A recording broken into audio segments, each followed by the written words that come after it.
जय हिंद साथियों, मैं शिवेंद्र मिश्रा आप सभी का लिबरस क्लासेस के इस ऑनलाइन प्लेटफॉर्म पर वेलकम करता हूं। फ्रेंड्स, आज हम लोग रीजनिंग का सिलेबस डिस्कस करेंगे। आप लोग देख ही रहे थे कि सीटेट और सुपरटेट का paid batch online classes launch किए गए हैं लिबरस क्लासेस की तरफ से, और आपने देखा कि सभी सब्जेक्ट आपको मिल रहे थे। लेकिन सुपरटेट में थोड़ा सा आपको पता है कि रीजनिंग भी आती है, 5 क्वेश्चन रीजनिंग के भी आते हैं। जो पीआरटी जो शिक्षक भर्ती परीक्षा है उसमें 5 क्वेश्चन रीजनिंग के भी आते हैं। तो रीजनिंग की क्लास अभी तक आपने देखा कि आपको नहीं मिल पा रही थी, लेकिन अब से रीजनिंग की क्लास आपको हफ्ते में 2 क्लास रीजनिंग की भी मिलेगी। जैसे 2 क्लास पॉलिटी है, 2 क्लास साइंस है, 2 क्लास रीजनिंग भी हफ्ते में आपको मिलेगी। और रीजनिंग का जो पार्ट है ये आपके लिए एकदम समझ लीजिए कि बोनस होगा। 5 क्वेश्चन रीजनिंग के आने हैं आपके शिक्षक भर्ती परीक्षा में। 5 क्वेश्चन आएंगे रीजनिंग से, ठीक है। और ये 5 क्वेश्चन आपके लिए बोनस होंगे, समझ लीजिए। क्योंकि रीजनिंग, मुझे लगता है रीजनिंग की जितना आसान सब्जेक्ट कोई नहीं है। आपको बस थोड़ा सा ध्यान देना है। अगर आपने रीजनिंग नहीं पढ़ा है तो भी क्वेश्चन को कर लेते हैं, लेकिन अगर पढ़ा है तो आपकी स्पीड बन जाती है, आप कम से कम समय में क्वेश्चन कर लेते हैं, एक्यूरेसी बढ़ जाती है। तो ये 5 क्वेश्चन बड़े आसानी से हम लोग कर सकते हैं। और आपने देखा कि सिलेबस मैंने इतना सारा लिखा है, लेकिन वास्तविकता यह है कि इतना पढ़ने की भी ज़रूरत नहीं है।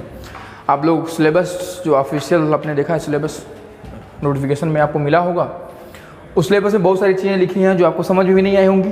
तो उसको मैं समझाने की कोशिश करता हूँ आपको, कि सिलेबस को समझा दूँ आपको क्या इंपॉर्टेंट है, क्या पढ़ना है, कौन कौन से टॉपिक हमें पहले पढ़ने हैं, ये सारी चीज़ें मैं आपको बता देता हूँ।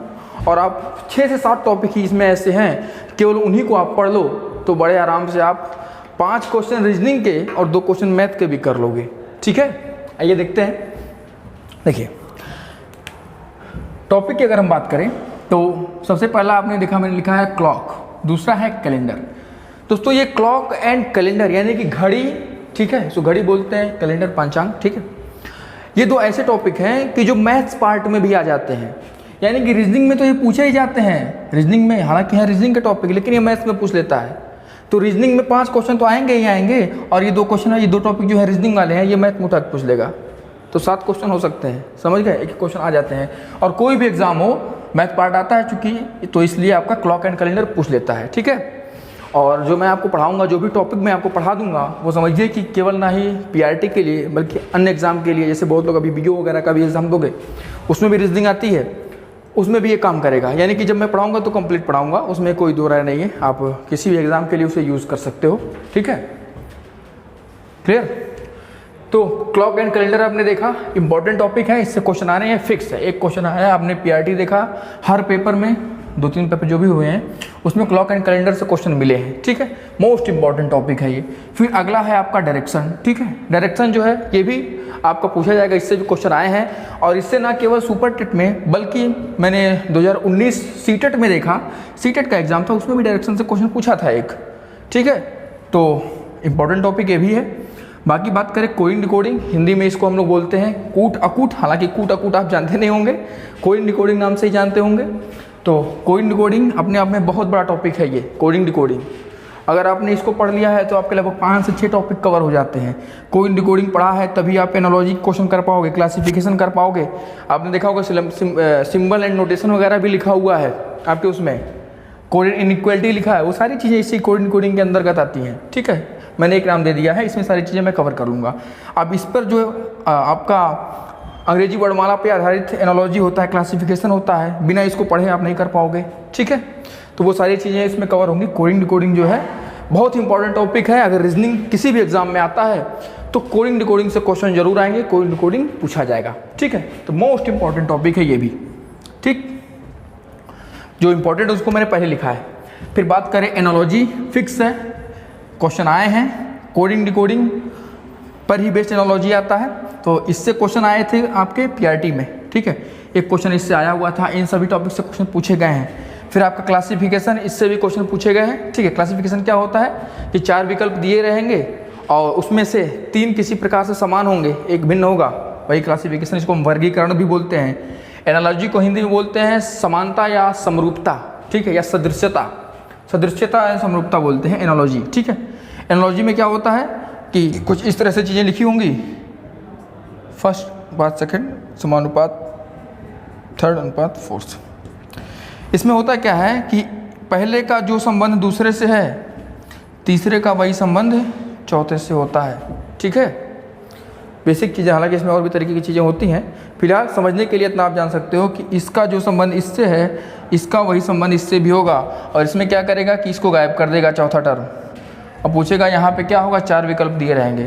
तो भाई ये जिस प्रकार से संबंधित इससे है, या ये जिस प्रकार से संबंधित इससे है, वैसे ही तीसरा चौथे से संबंधित होगा, या चौथा तीसरे से संबंधित होगा, वही संबंध खोजना होता है। ठीक है, ठीक है। तो फॉर एग्जांपल हम समझ सकते हैं, मैं थोड़ा सा एग्जांपल के थ्रू समझाना चाहूँगा। जैसे मान लीजिए आपसे कह दिया गया लखनऊ उत्तर प्रदेश, ठीक है, और फिर लिख दिया गया पटना, और यहाँ पे एक खाली स्थान है, और आपको विकल्प दे दिए गए ABCD करके। एक दे दिया गया मध्य प्रदेश, दूसरा राजस्थान,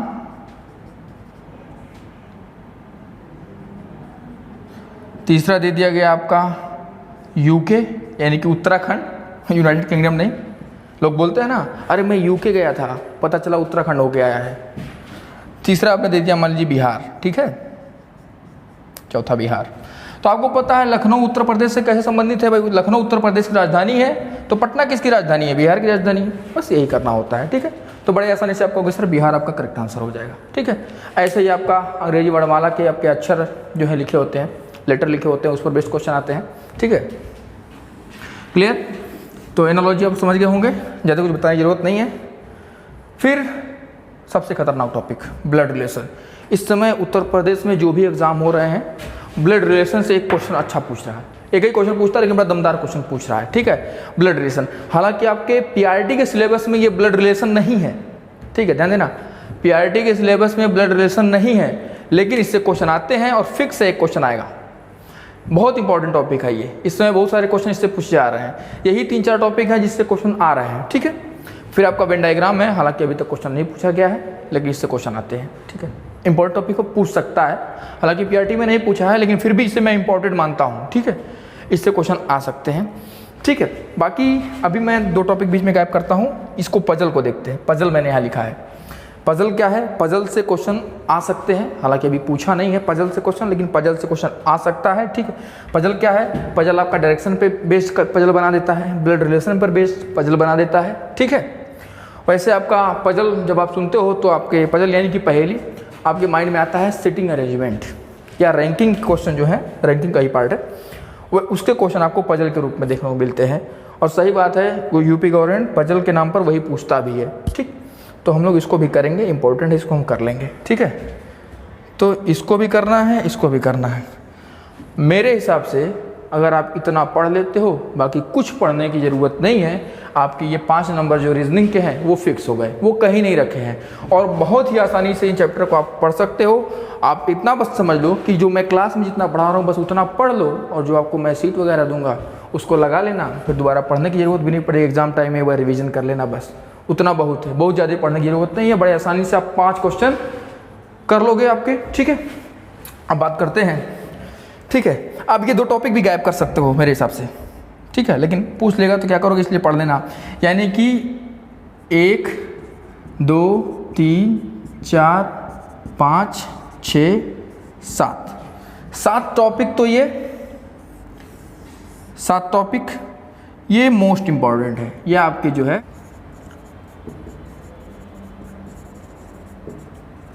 मोस्ट इंपॉर्टेंट, ठीक, क्लियर। ये 7 टॉपिक जो है वो मोस्ट इंपॉर्टेंट है। अगर आप इतना कर लेते हो तो बड़े आसानी से आप 5 क्वेश्चन फिक्स कर लोगे। बाकी 2 हम लोग रिजर्व में रखते हैं, ये टॉपिक, इनसे भी क्वेश्चन आएंगे। हालांकि पढ़ना सब कुछ है, पढ़ना सब कुछ है, मैं ये इसलिए बता रहा हूँ कि इस पर आप विशेष फोकस करेंगे। जब एग्ज़ाम देने जाएंगे तो आप इन टॉपिक को रिवीजन करके जाएंगे। कोई भी एग्ज़ाम देते हो, ये टॉपिक जो है ये रीजनिंग की जान है, यही क्वेश्चन जो है यहीं से क्वेश्चन बनते हैं, ठीक है। तो आप अंदाज़ा लगा सकते हो कि कोई टॉपिक अगर किसी सब्जेक्ट की जान है तो कितना इंपॉर्टेंट होगा। ये 7 से 8 टॉपिक जो हैं, इन सारे टॉपिक को आप अच्छे से देखेंगे, ठीक। बाकी पढ़ाऊँगा तो मैं सब आपको, वेन डायग्राम है, डाइस है, क्यूब नंबर सीरीज आधे घंटे का टॉपिक है। लेटर सीरीज ये भी एक क्लास में ख़त्म हो जाएगा। बाइनरी लॉजिक अपने मैथ में वाले सर पढ़ाए होंगे, आपको नहीं पढ़ाएंगे तो मैं बता दूंगा, इसको पढ़ा दूंगा, ठीक है। एक क्लास का टॉपिक है ये बाइनरी लॉजिक। ठीक है, अरे 1 और 0 वाला। फिर असर्शन एंड रीजन, इसको बोलते हैं कथन और कारण। कथन और कारण, ठीक है। इसमें क्या होता है कि एक स्टेटमेंट दिया रहेगा, जैसे कह दिया कि आपका असर्शन यानी कि कथन दे दिया कि ट्रेन की पटरियों के बीच खाली जगह छोड़ा जाता है, कथन है आपका ए असर्शन। रीजन में दे दिया क्योंकि लोहा गर्मी में फैलता है, ठीक है। ये कथन हो गया, ये कारण हो गया। और नीचे 4 पिकअप दे दिए गए कि पहला ए और आर दोनों सही हैं। दूसरे ऑप्शन में दे दिया ए सही है, आर गलत है। तीसरे में दे दिया ए और आर दोनों सही हैं लेकिन आर ए की सही व्याख्या नहीं करता। और चौथा दे दिया ए और आर दोनों सही हैं और आर ए की सही व्याख्या करता है। तो आपको बिल्कुल यही रीज़न है कि भाई लोहा अगर ट्रेन की पटरियों के बीच खाली जगह छोड़ा जाता है, बिल्कुल छोड़ा जाता है। लोहा गर्मी में फैलता है, बिल्कुल बात सही है। तो इसी वजह से लोहा गर्मी में फैलता है, इसी वजह से जो है ट्रेन की पटरियों के बीच खाली जगह छोड़ा जाता है। तो यानी कि आर जो है वो ए की सही व्याख्या कर रहा है, ठीक है। यानी कि आप ऑप्शन बड़े आसानी से चूज कर सकते हो। तो बहुत आसान टॉपिक है, बस मुझे बताना है कि कैसे इस पर क्वेश्चन आते हैं। आधे घंटे का टॉपिक है। फिर क्रिटिकल रीजनिंग, ये भी हम लोग देख लेंगे, बहुत आसान है। एक क्लास में ये भी खत्म हो जाएगा। एक क्लास का टॉपिक है क्रिटिकल रीजनिंग। बस आपको क्वेश्चन कराने हैं, कुछ समझाना नहीं है। इन सभी टॉपिकों में कुछ भी नहीं समझाना है। असर्शन एंड रीजन है, क्रिटिकल रीजनिंग है, कुछ नहीं समझाना है। बस क्वेश्चन आपको डायरेक्ट कराने हैं। ग्रुपिंग एंड सिलेक्शन क्वेश्चन कराने हैं, ठीक है। फिगर बेस्ड क्वेश्चन आएंगे इसमें, ठीक। फिर आपका आ गया डीआई। डीआई यानी कि डाटा इंटरप्रिटेशन।